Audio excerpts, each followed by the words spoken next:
నమస్తే. ఎన్నో ఆధ్యాత్మిక విషయాలు మెగా9 భక్తి ద్వారా మనం మాట్లాడుకుంటూ ఉన్నాం. మనందరికీ సుపరిచితులే. న్యూమరాలజీకి సంబంధించి కొన్ని వీడియోస్ ఆల్రెడీ చేసున్నాం గురువుగారితో. గురువుగారు మనందరికీ సుపరిచితులే.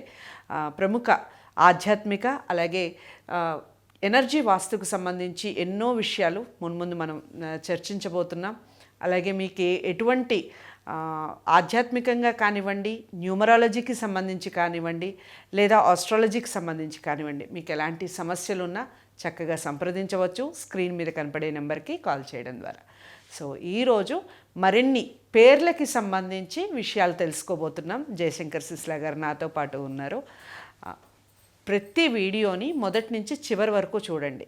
మీకు ఎలాంటి డౌట్స్ ఉన్నా లేదా ఈ వీడియో ద్వారా కన్నా ఇంకా మేము విపులంగా కనుక్కుంటే బాగుంటుంది, కలిస్తే బాగుంటుంది అనే ఉద్దేశం ఉన్నా మాకు కామెంట్ బాక్స్లో తెలియచేసినా మీకు సంబంధించిన వివరాలు గురువుగారికి చెప్పడం జరుగుతుంది. లేదా మీరే డైరెక్ట్గా కూడా మాట్లాడుకోవచ్చు స్క్రీన్ మీద కనపడే నెంబర్కి కాల్ చేయడం ద్వారా. నమస్కారం గురువుగారు. ఆయుష్మతి భవ. గురుగారు, న్యూమరాలజీకి సంబంధించి మనం చాలా టాపిక్స్ మాట్లాడుతూ ఉన్నాం. పేర్లకు సంబంధించి చాలా విషయాలు మాట్లాడాం. కానీ అసలు ఏ వస్తువు లేకపోయినా ఇంట్లో నడుస్తుందేమో కానీ ఫోన్ లేకపోతే నడవదు. అసలు ఫోన్ లేని ఒక రోజుని మనిషి అసలు ఊహించుకోలేరేమో. అలా అయిపోయింది సమాజం, అలా అయిపోయింది. అఫ్కోర్స్ ఇన్ఫర్మేషన్ అలాగే ఉంది, దానివల్ల వచ్చే చెడు అలాగే ఉంది. ఈ ఫోన్ నెంబర్ కంప్లీట్గా నెంబర్ ఏ విధంగా ఉండాలి, వాళ్ళు కూడితే ఏ విధంగా ఉండాలి, ఏ నెంబర్తో స్టార్ట్ అయ్యి ఏ నెంబర్తో ఎండ్ అయితే మంచిది, టోటల్గా ఏ నెంబర్ వస్తే మంచిది, దానికి సంబంధించి చెప్పండి. గతంలో అయితే ల్యాండ్లైన్ ఫోన్ నెంబర్స్ ఉండేవి. అవును, చాలా బాగుంది. ఫోన్ నెంబర్స్ ఉన్నప్పుడు స్టార్టింగ్లో 6 నెంబర్లు ఉండేవి. తర్వాత అవి ఫోన్ కనెక్షన్స్ పెరిగే కొద్దీ 7 నెంబర్లు అయినాయి. తర్వాత 8 నెంబర్లు అయినాయి. ల్యాండ్లైన్ నెంబర్లు 8 నెంబర్లు హైదరాబాద్లో ఉంటాయి. 8 నెంబర్స్. ఈ 8 నెంబర్స్కి టోటల్ 1 రాకూడదు. ఓకే. ఈ 8 నెంబర్స్కి టోటల్గా 1 రాకుండా ఉంటే బాగుంటుంది. అయితే ల్యాండ్లైన్ ఫోన్స్ ఇప్పుడు ఎవరు వాడట్లా, అందరూ మొబైల్ ఫోన్సే. మొబైల్ ఫోన్స్లోనే ప్రతి ఒక్కళ్ళకి ఒక కనెక్షన్ ఉంది, టాప్ టు బాటమ్. అంటే beginning from the municipal class 4 workers దగ్గర నుంచి ఇంకా కిందకి వెళ్తే సిగ్నల్స్ దగ్గర యాచించే వాళ్ళ దగ్గర నుంచి మల్టీ మిలియనరీస్ వరకు అందరికీ మొబైల్ ఫోన్ అనేది కంపల్సరీ కామన్గా. వాళ్ళ స్థాయిని బట్టి వాళ్ళు ఎన్ని లక్షల రూపాయలు ఫోన్ పెట్టుకున్నారు అనేది వాళ్ళ స్టేటస్ సింబల్గా పెట్టుకుంటున్నారు. అవును, అబ్సల్యూట్లీ కరెక్ట్. ఏంటి అయితే మొబైల్ ఫోన్ 10 డిజిట్స్లో ఉంటుంది. అవును, 10 డిజిట్స్లో ఉంటుంది కాబట్టి ఏ నెంబర్తో మొదలైంది, ఏ నెంబర్ ఎండ్ అయింది అనే దానికన్నా కూడా ఈ 10 నెంబర్లు కూడితే ఏ నెంబర్ వచ్చింది అనేది ఇంపార్టెంట్. ఇది ప్రధానమైనది. మిగతావన్నీ కూడా మన చేతుల్లో మనకు కావాల్సిన నెంబర్ కావాలన్నట్టు రాదు. కంపెనీ దీని సీరియల్ ప్రకారం వస్తాయి. అయితే మనం సెలెక్ట్ చేసుకునేటప్పుడు టోటల్ని చేసి ఆ టోటల్ నెంబర్ వ్యతిరేకమైన నెంబర్ కాకుండా ఉంటే మంచిది. సో 10 డిజిట్లు కాబట్టి 10 డిజిట్లు అంటే 1వ నెంబరు.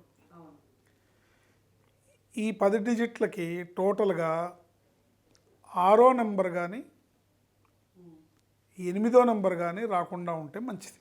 ఓకే. టోటల్ చేసినప్పుడు మీ ఫోన్ నెంబర్ 10 నెంబర్ని కూడితే 6వ నెంబర్ కానీ 8వ నెంబర్ కానీ రాకుండా ఉంటే మంచిది. అయితే మీ డేట్ ఆఫ్ బర్త్ ప్రకారం ఇప్పుడు మొబైల్ ఫోన్ నెంబరు టోటల్ 3 రావచ్చు, కానీ అందులో 12వ నెంబర్ అనే డబల్ డిజిట్లో 12 రాకూడదు. 21 రావచ్చు, 30వ నెంబర్ రావచ్చు, మళ్ళీ 48 రాకూడదు, మళ్ళీ 57 రాకూడదు. ఇలా టోటల్ కూడినప్పుడు కూడా డబల్ డిజిట్లో చూసుకోవాలి. యూనివర్సల్గా అందరికీ పనికొచ్చేది ఏంటంటే 5వ నెంబర్. ఓకే. టోటల్ చేస్తే 5 వస్తే అది మీకు కలిసి వస్తుందో రాదో పక్కన పెడితే మీకు ఇబ్బందుల్ని తీసుకురాదు. కానీ అదే మీ ఫోన్ నెంబర్ టోటల్ 8 అయినట్టయితే వ్యాపార లావాదేవీల్లో ఇబ్బందులు తీసుకొస్తుంది, గొడవల్ని ఆర్గ్యుమెంట్స్ని తీసుకొస్తుంది ఖచ్చితంగా. అట్లాగే 6వ నెంబరు, 6వ నెంబర్ మంచిదే. 6వ నెంబర్ అష్టైశ్వర్యాలను భోగభాగ్యాలను ఇస్తుంది. చాలామందికి 6వ నెంబరు సెంటిమెంట్, నా లక్కీ నెంబర్ 6 అని చెప్తుంటారు. ఆ 6వ నెంబర్ కోసం బోళ్ళంత ఖర్చు పెడుతూ ఉంటారు. కానీ తెలియకుండా మీరు ఫోన్ నెంబర్ 6వ నెంబర్ తీసుకున్నారనుకోండి, దానివల్ల మీకు చేదు అనుభవం మిగులుతుంది కానీ మంచి అనుభూతి అయితే ఉండదు. అందుకని ఎవరు ఫోన్ నెంబర్ తీసుకున్నా ఏ నెంబర్ చివరికి ఉండాలి, ఏ నెంబర్ మొదలవ్వాలి, ఇవన్నీ పక్కన పెట్టి 10 నెంబర్ని కూడండి. కూడితే 6వ నెంబర్ కానీ 8వ నెంబర్ కానీ రాకుండా చూసుకోండి. 5వ నెంబర్ అయితే మంచిది, 3వ నెంబర్ వచ్చినా మంచిదే, 4వ నెంబర్లో కూడా 22వ నెంబర్ వస్తే మంచిది, 40వ నెంబర్ వస్తే మంచిది, 13 రాకూడదు, 31 రాకూడదు. ఇలా కొన్ని ఉన్నాయి. సో ఇప్పుడు నా క్లయింట్స్, నా రెగ్యులర్గా నాతో పాటు ట్రావెల్ అయ్యేవాళ్ళు నన్ను ఫోన్ చేసి గురుగారు ఫోన్ నెంబర్ తీసుకుంటున్నాను, ఏం తీసుకోవాలని అడుగుతారు, చెప్తాం. అందరికీ చెప్పలేం కదా మనం. సో ముఖ్యంగా ఏంటంటే ఫోన్ నెంబరు, కార్ నెంబరు, ఇంటి నెంబరు, వీధి నెంబరు, వీటన్నిటికన్నా మన మీద తీవ్రమైన ప్రభావం చూపించేది మన పేరులో ఉండే నెంబరు. దీన్ని కరెక్ట్గా పెట్టుకుంటే మిగతావన్నీ మీకు కరెక్ట్గా వచ్చేస్తాయి. ఇది కరెక్ట్గా లేకపోతే మిగతావి మీరు, కొంతమంది ఉంటారు బోల్డ్ అంత డబ్బులు పెట్టి ఆ నెంబర్ని ఫ్యాన్సీ నెంబర్ అని కొంటారు. అవును. ఆ కొన్న నెంబరు మీకు పడలేదనుకోండి, దానివలన వ్యతిరేకమైన ఫలితాలే వస్తాయి, గొడవలు చికాకులనే సృష్టిస్తుంది. అందుకని జాగ్రత్తగా ఎక్కువగా ఫ్యాన్సీకి పోకుండా, ఎవరికైనా పనికొచ్చేది ఏంటంటే మొబైల్ ఫోన్ నెంబర్ విషయంలో ఎవరైనా సరే పనికొచ్చేది ఏంటంటే 5వ నెంబర్.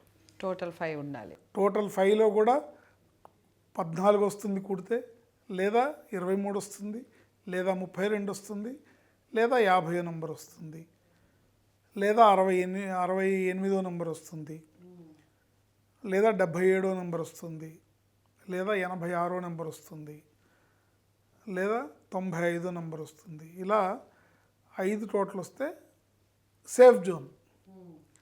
ఇంకా పర్టికులర్గా మీ డేట్ ఆఫ్ బర్త్ ప్రకారం మాకు 7వ నెంబర్ రావాలా, 9వ నెంబర్ రావాలా, మనం చేస్తున్న వ్యాపారాలను బట్టి కూడా ఆధారపడి ఉంటుంది. యూనివర్సల్ నెంబర్ ఈజ్ 5, ఎవరికైనా పనికొస్తుంది. బట్ ప్రత్యేకంగా ఇప్పుడు రియల్ ఎస్టేట్లో ఉన్నవాళ్ళు 9వ నెంబర్ పెట్టుకుంటే మంచిది. కానీ 9లో 18 వస్తే మంచిది కాదు, ఆర్థికంగా నష్టపోతారు. ఇలా చూసి చేసుకోవాలి. రైట్. సో మీ మొబైల్ నెంబర్ని ఒకసారి రీచెక్ చేసుకోండి. ఈ వీడియో చూసిన తర్వాత టోటల్ చేసుకొని చూసుకోండి. నిజంగా 5 వస్తే లక్కీ అనే చెప్పాలి. ఒకసారి మీరు మొబైల్ని రీచెక్ చేసుకున్నాక దాన్ని కామెంట్ బాక్స్లో తెలియచేయండి. వీడియోని అర్థం కాలేదు లేదా గురువుగారిని కలిస్తే ఇంకా న్యూమరాలజీకి సంబంధించిన పూర్తి ఇన్ఫర్మేషన్ దొరుకుతుంది మాకు అని మీరు ఫీల్ అయితే స్క్రీన్ మీద కనపడే నెంబర్కి కాల్ చేయండి. వీడియోని లైక్ చేసి అందరికీ షేర్ చేయండి. ఛానల్ని సబ్స్క్రైబ్ చేసుకోండి. మరో మంచి వీడియోతో మళ్ళీ కలుద్దాం. నమస్తే.